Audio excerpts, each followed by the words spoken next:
Salt Lake City is facing a brutally cruel reality. The sky can still look clear. Snow can still cover the roads. The sun can still rise over the Wasatch Range like the start of a quiet winter morning. But what is filling people's lungs is no longer the clean, cold mountain air they think they are breathing. What they are inhaling is dust carrying mercury, arsenic, and lead, blowing across the Wasatch Front from the exposed bed of the Great Salt Lake itself. This is not a brief environmental anomaly. This is the front line of an environmental disaster that has already pushed past the warning stage and is now turning into a direct threat to human life. The Great Salt Lake is no longer just a shrinking lake. It is being forced into something far more dangerous, a massive toxic dust source. In less than 2 centuries, Utah's 3,300 square mile inland sea has lost 73% of its water. In the 1850s, the lake covered about 2,400 square miles. Today, it covers only about 1,000 square miles. This is not an ordinary decline. It is a near erasure, a prolonged collapse that has shattered a balance that held for thousands of years. The water that disappeared did not leave behind some harmless, empty space. It exposed a lakebed loaded with salt, minerals, industrial waste, and heavy metals, and the wind is now lifting all of it into the air. Roughly 2.5 million people along the Wasatch Front are living directly in the path of that dust. The truth about this crisis needs to be stated plainly. That lake is not just getting smaller, it is poisoning the air for an entire population corridor. What sat underwater for decades is now being ripped open, ground into dust, and thrown straight into human lungs. People step outside believing they are breathing winter air. In reality, they may be drawing the consequences of a dying lake deep into their bodies. The raw throat, the mineral grit on the lips, the pressure creeping into the chest, none of that is vague anymore. It is the direct signature of a body of water dying in the most dangerous way possible. Not silently, but by pushing its damage outward into the life around it. For thousands of years, the Great Salt Lake helped stabilize Utah through drought and flood. It was part of the region's ecological core, holding water, holding salt, holding life. Now that same place is turning into a battlefield of toxic air. A child growing up in Salt Lake City today is not just living next to a disappearing lake. That child may be breathing that lake into their lungs every wind season. That is the true brutality of this disaster. But the Great Salt Lake did not become a threat on its own. Behind the dust now spreading across the Wasatch Front is a chain of human decisions stretching back more than a century. The toxic dust now spreading across the Wasatch Front did not come out of nowhere. It is the end result of a long, deliberate water drawdown repeated across generations until the Great Salt Lake no longer had enough left to sustain itself. To understand how this lake was pushed into a state of collapse, you have to go back to the water systems that once kept it alive. The Great Salt Lake is fed by 3 major river systems: the Bear River from the northeast, the Weber River from the east, and the Jordan River flowing north from Utah Lake in the south. For thousands of years, those 3 sources fed the lake and maintained a fragile but durable balance between inflow and evaporation. That balance held through drought and flood. It was not easy to break. But people broke it. Beginning in the 1870s, settlers in Utah started diverting enormous amounts of water away from those rivers for irrigation. Farms needed water. Orchards needed water. Expanding neighborhoods needed water. Cities needed water. Any single diversion, taken on its own, might have looked like a normal act of development. But layered over decades, then over generations, those decisions turned into a large-scale draining of the lake at the end of the system. The water no longer reached the lake the way it once had.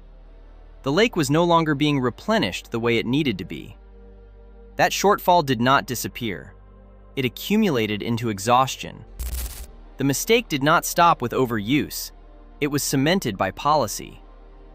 In 1922, the Colorado River Compact locked in Utah's water expectations based on the years from 1905 to 1922, which were among the wettest years in a century. Put plainly, the entire system was built around an unusually wet period and then treated as if that level of water would always be there. When the climate turned drier in the 1980s and 1990s, and then plunged into severe aridity in the 2000s, Utah was effectively chasing a phantom water supply. That drift became even more dangerous as Lake Powell and Lake Mead also went into decline, leaving the Great Salt Lake to absorb an increasingly brutal share of the deficit. The heaviest pressure came from irrigated agriculture. About 80% of the water the Great Salt Lake has lost is tied directly to that sector. Not cities, not industry, fields, especially thirsty crops like alfalfa, hay, and corn. Alfalfa alone in Utah's portion of the basin used more water than the state's entire human population combined. That is where the real tragedy becomes impossible to ignore. People are frightened by the toxic dust, but people are also the force that pulled the lake down by stripping away one layer of life-giving water after another. And once water is taken at that scale, the next stage is no longer decline. It is collapse. As the water has been pulled away for generations, the Great Salt Lake is no longer declining in silence. It has entered the stage where the consequences are exploding outward. The peak of this disaster is not just that the lake looks smaller on a map. It is that the entire lakebed, once locked safely underwater, is now being exposed, cracked open, and turned into a source of toxic pollution in the air. This is the point where a water crisis becomes an environmental crisis, a public health crisis, and a livelihood crisis all at once. Every layer of protection is being stripped away. What sat buried underwater for decades, even centuries, is now being dragged into the open and turned into a visible threat. Salt Lake City now sees about 15 dust storms a year. 15 years ago, that number was 0. This is not a mild shift. It is a violent jump that shows a safety threshold has already been destroyed. As the lake keeps dropping, sediments loaded with mercury, arsenic, lead, cadmium, antimony, copper, zirconium, selenium, manganese, iron, lithium, uranium, plutonium, and other compounds are being lifted by the wind, blown across the Wasatch Front, and carried as far as Colorado, Wyoming, and Nevada. Once a strong wind event moves through, the dust no longer stays near the lake. It becomes a toxic cloud drifting across multiple states. The damage does not stop in the air. It is tearing through the entire chain of life that once depended on this lake. The Great Salt Lake now has a salinity of about 65 to 70 parts per thousand, nearly double the ocean's roughly 35 parts per thousand. As the water shrinks and the salt becomes dangerously concentrated, the lake's biological foundation starts to break apart.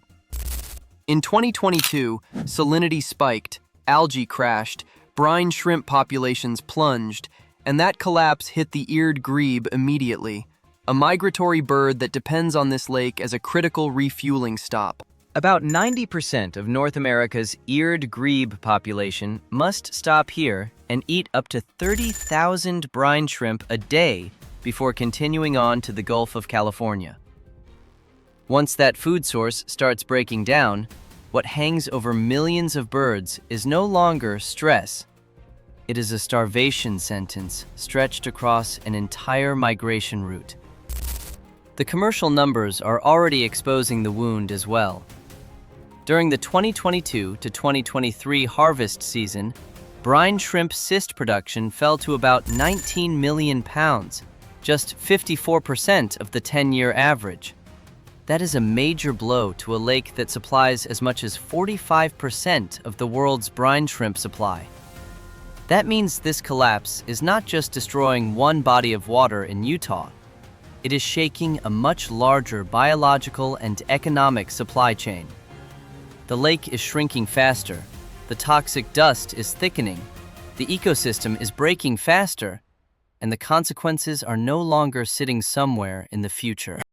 Once toxic dust blankets the air and the ecological chain begins to splinter, the next strike lands directly on people. This is the point where the disaster no longer stays in the lakebed or inside environmental charts. It gets into lungs, clings to throats, slips into homes, work shifts, and the bodies of children growing up downwind of the Great Salt Lake. A body of water that once helped sustain life in Utah is now forcing the state's own residents to absorb the fallout into their bodies day after day. Dr. Robert Payne is a pulmonologist at University of Utah Health. He has documented cases in which exposure to toxic dust from the Great Salt Lake caused permanent lung damage in adults who had previously been completely healthy. This is not brief irritation. This is the kind of damage that can leave lasting scars. Picture someone who used to run every morning in Salt Lake City, someone who could take the stairs without a second thought, and then one day that same body starts turning against him. A cough that does not go away, a chest that feels tight and heavy, breath running short after just a few flights of stairs. That is no longer a mild reaction to dust. That is a sign that the lungs may have been worn down in a way that cannot be reversed. Pacific Islander, Hispanic, Black, and Native American communities are hit harder because they are more likely to live closer to the areas that take the brunt of the dust, where housing is cheaper and the ability to install expensive air filtration systems is lower. The people taking the heaviest blow are often the ones with the fewest defenses. They are victims of the toxic dust, but they are also living inside a state where decades of excessive water extraction helped shove this lake toward the edge of death. That is the most painful contradiction of all. People are being struck by the Great Salt Lake's blowback, while human decisions were the force that drove it to this point in the first place. But the human damage does not stop at illness. When a lake is drained and begins releasing toxic fallout, the price ahead is not measured only in hospital visits. It is measured in livelihoods, in the economy, and in a much bigger question. If the Great Salt Lake keeps falling at this pace, how much more is Utah about to lose? After public health has already been worn down and daily life is starting to take direct hits, what remains is no longer a warning. It is a crisis hanging directly over Utah. At this point, the Great Salt Lake is not just a shrinking body of water. It has become a brutal measure of how severely an entire region can pay when people take more than nature can endure. If the current slide is not stopped, what collapses next will not be just the lake itself. It will be a chain reaction tearing through air quality, livelihoods, the economy, the food supply, and the long-term stability of a huge stretch of the American West. It is not true that Utah has done nothing. By 2022, the state was forced to declare a water conservation emergency, which meant officials could no longer hide the scale of the crisis. In 2023, Utah began rewriting water law. The state expanded the definition of beneficial use so water could legally be left in the lake, loosened the old use it or lose it rule, allowed split-season leasing, and launched programs that pay farmers to send water back to the Great Salt Lake instead of continuing to pour it into crops. In the most recent year, the state secured 163,468 acre-feet of water for the lake, a sharp increase from roughly 18,000 acre-feet in 2021. That is real movement. But stated plainly, it is still nowhere near enough to reverse the downward plunge. The most important number sits elsewhere, and it is far more chilling. The Great Salt Lake needs roughly 800,000 acre-feet of additional water every year, sustained over time, just to have a chance of returning to a healthy level by 2055. At the same time, if the current deficit of 1.2 million acre-feet per year continues, the lake as people know it could disappear within 5 years.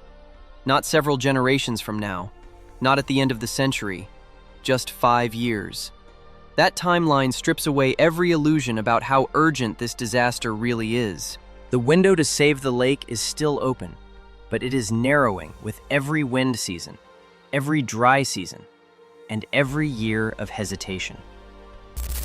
The Great Salt Lake disaster does not stop at Utah's borders. It is a cold warning about the price an entire region pays when human demand drains a source of life faster than nature can restore it. People are both the victims breathing the toxic dust and the force that has drained this lake for decades. And if Utah is not willing to cut into the very model that pushed the Great Salt Lake into its current state of collapse, then today's toxic dust will be only the opening stage of something much more punishing. The question now is not whether the Great Salt Lake is dying. The question is whether Utah can move fast enough to save what remains before this lake becomes an irreversible environmental sentence.